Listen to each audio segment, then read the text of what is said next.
Hi hello ನಮಸ್ಕಾರ. ಗ್ಯಾನಿಟಿ news ವಿಶೇಷ ಕಾರ್ಯಕ್ರಮಕ್ಕೆ ಸ್ವಾಗತ. ನಾನು ನಿಮ್ಮ ಬೀರ್ಗನಹಳ್ಳಿ ಲಕ್ಷ್ಮೀನಾರಾಯಣ್. ವೀಕ್ಷಕರೇ, ಮಾರ್ಚ್ ಬಂತಂದರೆ ನಮಗೆಲ್ರಿಗೂ ಒಂಥರ ಸ್ಪೆಷಲ್ ಡೇ. ಯಾಕಪ್ಪ ಅಂತಂದರೆ ಕನ್ನಡದ ಮರೆಯಲಾಗದ ಮಾಣಿಕ್ಯ, ಕರ್ನಾಟಕ ರತ್ನ ಡಾಕ್ಟರ್ ಪುನೀತ್ ರಾಜ್ಕುಮಾರ್ ಅವರ ಹುಟ್ಟುಹಬ್ಬದ ಒಂದು ಮಾಸ ಅದು. ಹಾಗಾಗಿ ಅವರಿಲ್ಲದೆ ನಾವು ಬರ್ಡೇನ ಸೆಲೆಬ್ರೇಟ್ ಮಾಡ್ಕೊತಿರ್ತಕ್ಕಂಥದ್ದು ತುಂಬ ನೋವಿನ ಸಂಗತಿ.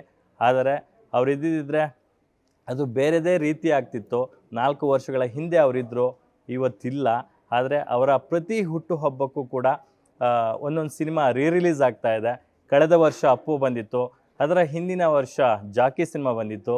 ಈ ವರ್ಷ ಒಂದು ಸ್ಪೆಷಲ್ ಸಿನಿಮಾ ಬರ್ತಿದೆ, ಆಕಾಶ್. ಅಪ್ಪು ಅವರು ನಾಯಕ ನಟರಾಗಿ ಪದಾರ್ಪಣೆ ಮಾಡಿದ ನಂತರ 5ನೇ ಸಿನಿಮಾ ಇದು ಹೀರೋ ಆಗಿ.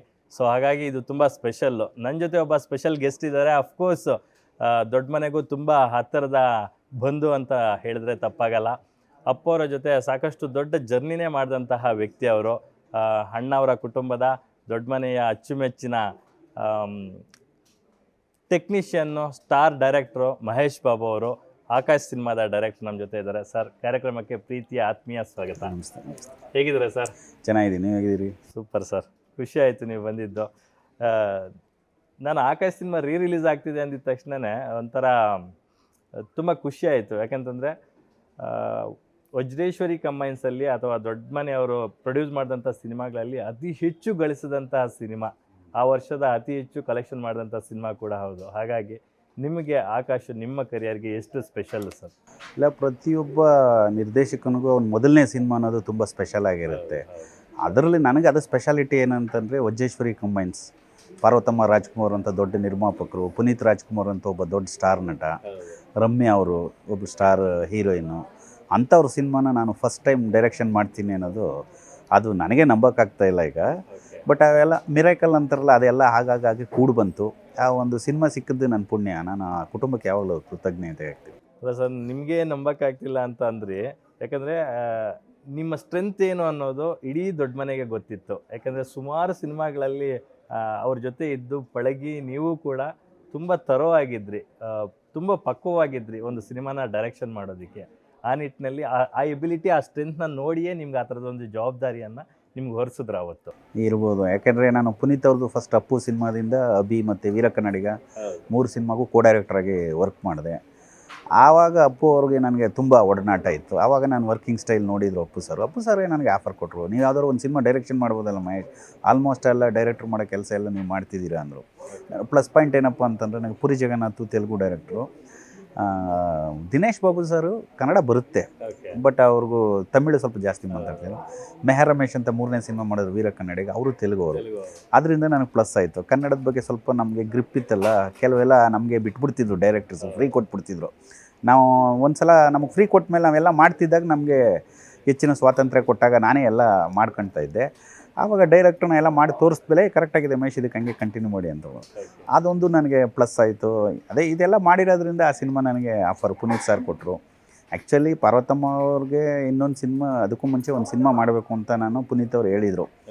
ಮೇ ಬಿ ಅದು ಒಂದು ರಿಮೇಕ್ ಸಿನಿಮಾ ಬೇರೆ ಪ್ರೊಡ್ಯೂಸರ್ಗೆ. ಬಟ್ ಪಾರ್ವತಮ್ಮ ಅವರು ಬೇರೆ ಕಂಪ್ನಿಗೆ ಸಿನಿಮಾ ಕೊಟ್ಬಿಟ್ಟು ನಾಳೆ ದಿನ ಹೆಚ್ಚು ಕಮ್ಮಿ ಆದರೆ, ನೋಡಪ್ಪ ಅವ್ರ ಕಂಪ್ನಿಲೇ ಮಾಡ್ಬೋದಿತ್ತು, ನಮಗೆ ಕೊಟ್ಬಿಟ್ಟು ಏನಾದ್ರು ಹೆಚ್ಚು ಕಮ್ಮಿ ಆಯಿತು ಅಂತಾರೆ ಅಂತ ಅಂದ್ಬಿಟ್ಟು, ಬೇಡ ನಮ್ಮ ಕೊಳ್ಳೇಗಾಲದೊಳಗೆ ನಮ್ಮೂರ ಕಡೆನೂ ನಮ್ಮ ಬ್ಯಾನರಲ್ಲೇ ಸಿನಿಮಾ ಮಾಡೋಣ ಅಂತ ಅಂದ್ಬಿಟ್ಟು ಮಾಡಿದ್ರು. ಅದು ಸ್ಟ್ರೈಟ್ ಸಬ್ಜೆಕ್ಟು.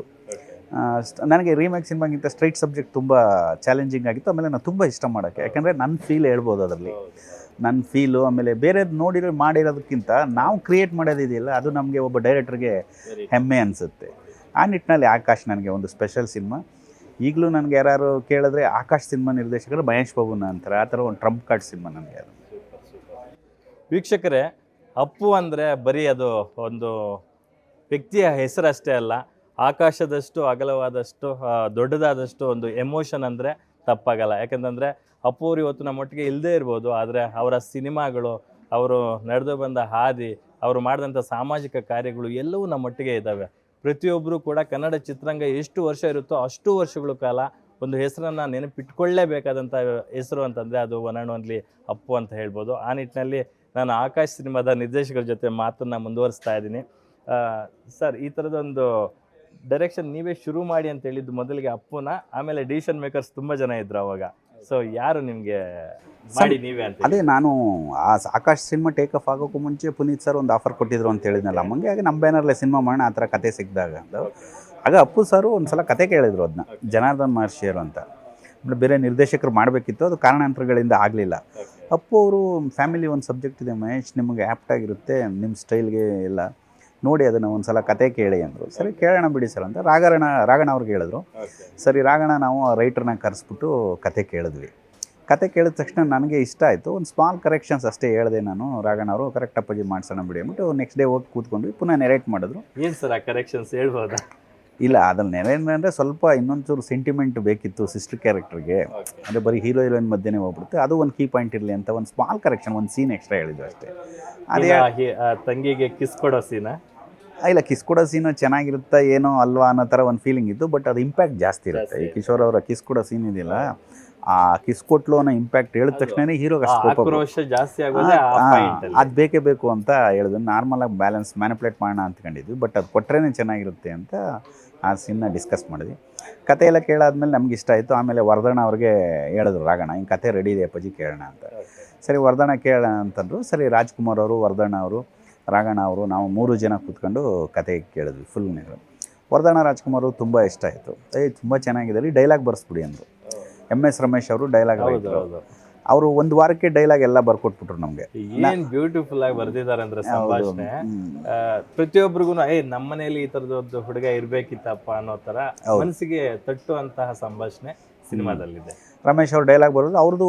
ಅಲ್ಲಿ ಆ್ಯಕ್ಚುಲಿ ಫಸ್ಟ್ ಹಾಫ್ ಒಂದು ದಿನ ಕೇಳ್ತೀವಿ, ಸೆಕೆಂಡ್ ಹಾಫ್ ಒಂದು ದಿನ ಕೇಳ್ತಾರೆ reading. First half full discussion ಆದಮೇಲೆ ಸೆಕೆಂಡ್ ಹಾಫ್ ಕೇಳೋದು. ಫಸ್ಟ್ ಹಾಫ್ ಕೇಳಿದ್ವಿ, ಏನೂ ಕರೆಕ್ಷನ್ ಹೇಳಲಿಲ್ಲ. ಸೆಕೆಂಡ್ ಹಾಫಲ್ಲೂ ಕೇಳಿದ್ವಿ, ಏನೂ ಕರೆಕ್ಷನ್ ಹೇಳಲಿಲ್ಲ. ಒಂದೇ ಸಿಟ್ಟಿಂಗ್ಗೆ ಮೇ ಬಿ ನನಗೆ ಗೊತ್ತಿರೋಂಗೆ ಅಪ್ಪು ಸಿನಿಮಾ ಆದಮೇಲೆ ಇದೇ ಸಿನಿಮಾ ಒಂದೇ ಸಿಟ್ಟಿಗೆ ಓಕೆ ಆದ ಸಿನಿಮಾ. ಸರಿ ಇಮಿಡಿಯೇಟ್ ಶೂಟಿಂಗ್ ಹೋಗಬೇಕು. ಆಲ್ಮೋಸ್ಟ್ ಅಲ್ಲಿ ಮನೇಲಿ ಅಮ್ಮ ಅವ್ರಿಗೆ ಗೊತ್ತಿತ್ತು, ಅಪ್ಪಾಜಿ ಅವ್ರಿಗೆ ಗೊತ್ತಿತ್ತು, ರಾಘಣ ಅವ್ರಿಗೆ ಗೊತ್ತಿತ್ತು. ಮನೇಲಿ ರಾಘಣ, ಮಂಗಳಕ್ಕ, ಗೀತಕ್ಕ ಅವರೆಲ್ಲ ನಂಗೆ ಒಂಥರ ಫ್ಯಾಮಿಲಿ ಇದ್ದಂಗೆ. ಮಕ್ಕಳು ಗುರು, ವಿನಯ್ ಎಲ್ಲರಿಗೂ ಗೊತ್ತಿತ್ತು. ವರ್ಧಣ ಅವ್ರಿಗೆ ಗೊತ್ತಿರಲಿಲ್ಲ. ರಾಘಣ ಅವರು ಅವ್ರಿಗೂ ಹಿಂಗೆ ಈ ಪಿಕ್ಚರ್ಗೆ ಹೆಂಗಿದೆ ಕತೆ ಅಂತ ಕೇಳಿ, ತುಂಬ ಚೆನ್ನಾಗಿದೆ ಯಾಕಂದ್ರೆ ಅಪ್ಪು ಒಳ್ಳೆ ಸಿನಿಮಾ ಆಗುತ್ತೆ ಅನ್ನೋ. ಸರಿ ಇದನ್ನು ನಾವು ಹೊಸ ಡೈರೆಕ್ಟರ್ಗಳಿಗೆ ಮಾಡಿಸೋಣ ಅಂತ ಅಂದ್ಕೊಂಡಿದ್ದೀವಿ ಅಂತ ಹೇಳಿದ್ರು. ಅವರು ಒಂದೇ ಮಾತು ಹೇಳಿ, ಯಾರು ನಮ್ಮ ಮಹೇಶ ಅಂತ ಕೇಳಿದ್ದಾರೆ. ಯಾಕೆಂದರೆ 3 ಸಿನಿಮಾ ಡೈರೆಕ್ಟಾಗಿ ಕೇಳಿಬಿಟ್ರ ಅಂದರೆ ಎಷ್ಟು ತುಂಬ ಬುದ್ಧಿವಂತರು. ಯಾರು ನಮ್ಮ ಮಹೇಶ ಅಂತ ಏನಕ್ಕೆ ಅಂತಂದರೆ, ಅವ್ರ ಕಂಪ್ನಿಯಲ್ಲಿ ಒಬ್ಬ ಡೈರೆಕ್ಟರ್ಗಳನ್ನ ಇಟ್ಕೊಂಡು ಕತೆ ಕೇಳ್ತಾರೆ, ಒಬ್ಬ ಕೋ ಡೈರೆಕ್ಟರ್ಗಳನ್ನ ಇಟ್ಕೊಂಡು ಕತೆ ಕೇಳೋ. ಅದೇ ಕೋ ಡೈರೆಕ್ಟರ್ ಇಟ್ಕೊಂಡು ಕತೆ ಕೇಳಿದ್ದಾರೆ ಅಂದರೆ ನಾನು ಡೈರೆಕ್ಟ್ರು ಅಂತ ಅವ್ರಿಗೆ ಕನ್ಫರ್ಮೇಷನ್ ಆಯಿತು. ಅದಕ್ಕೆ ಪುನೀತ್ ಏನಂತಾನೆ, ಅಮ್ಮ ಅದು ಅತ್ತಿಗೆ ಏನಂತಾರೆ ಅಮ್ಮನ್ನ ಕೇಳಿದ್ರು. ಅವ್ರು ಇಂಟ್ರೆಸ್ಟ್ ಆಗಿದ್ದಾರೆ ಮಾಡಿಸ್ಬೇಕು ಅಂತ. ಪ್ರೊಡ್ಯೂಸರು ಡೈರೆಕ್ಟರ್ ಹೀರೋ ಇಂಟ್ರೆಸ್ಟ್ ಇದ್ಮೇಲೆ ಕನ್ನಡಕ್ಕೆ ಒಂದು ಒಳ್ಳೆ ಡೈರೆಕ್ಟರ್ ಬರ್ತಾರೆ ಮಾಡಿಸಿ ಹೋಗ್ಕಂದ ಅಂತಂತ ಹೇಳಿದ್ರು. ಹಿಂಗಾಗಿ ನಾನು ಡೈರೆಕ್ಟರ್ ಆದ